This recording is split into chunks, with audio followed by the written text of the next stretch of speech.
Assalamualaikum warahmatullahi wabarakatuh. Halo teman-teman, perkenalkan saya Prahazima Sunjaya, mahasiswi program studi Pendidikan Teknik Bangunan Fakultas Teknik Universitas Negeri Jakarta.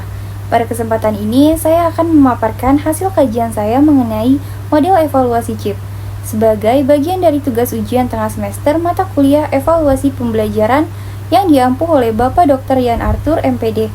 Model evaluasi CHIP adalah sebuah model evaluasi pembelajaran yang cukup sering digunakan karena cakupannya yang luas dan mendalam.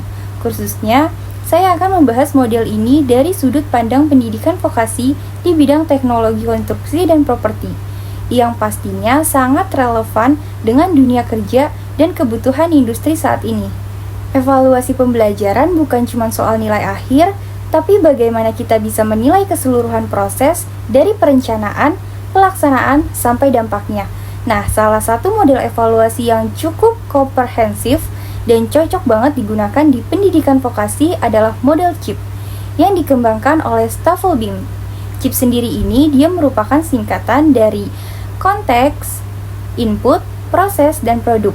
Model ini itu tuh sangat cocok banget untuk mengevaluasi program pendidikan karena dia menilai secara menyeluruh, tidak hanya hasil akhirnya saja. Mari kita bahas satu persatu.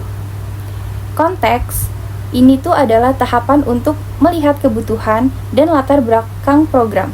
Di bidang konstruksi, konteks ini tuh biasanya bisa berarti kebutuhan industri, keterampilan yang dibutuhkan di lapangan, atau masalah-masalah yang sedang dihadapi oleh peserta didik dan dunia kerja. Lalu yang kedua, itu input atau masukan. Tahapan ini itu menilai sumber dayanya seperti kurikulum, fasilitas bengkel, alat praktik, dan juga kualitas pengajar. Kalau dalam konteks pendidikan teknik bangunan, seperti kayak apakah alat ukur dan material yang digunakan itu sudah sesuai dengan standar industri, atau apakah pengajarnya punya pengalaman lapangan, seperti itu. Yang ketiga adalah proses. Ini itu tentang bagaimana pelaksanaan pembelajarannya itu berlangsung. Apakah proses praktik dilakukan dengan benar? Lalu apakah siswa cukup terlibat dalam proyek nyata? Di vokasi, proses ini paling penting karena keterampilan tidak bisa diajarkan hanya lewat teori saja. Yang keempat, ini produk atau yang biasa kita kenal dengan hasil.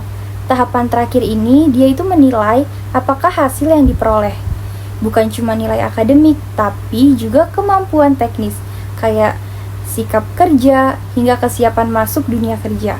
Nah, dari berbagai literatur yang saya kaji, model CHIP ini dianggap sangat relevan banget karena memberikan gambaran secara menyeluruh dan mendalam. Misalnya, dalam pendidikan vokasional konstruksi, CHIP ini dia bisa membantu mengevaluasi apakah program pembelajarannya mampu menghasilkan lulusan yang kompeten dan siap kerja. Model ini juga sangat fleksibel karena bisa digunakan untuk mengevaluasi program jangka pendek maupun panjang. Tapi tantangannya, evaluasi CHIP ini dia itu memerlukan data yang cukup banyak dan keterlibatan banyak pihak. Jadi butuh komitmen dan perencanaan yang matang. Kalau menurut saya pribadi, model CHIP ini sangat cocok banget buat diterapkan dalam pendidikan vokasi, apalagi di bidang teknologi konstruksi yang memang menuntut keterampilan teknis tinggi.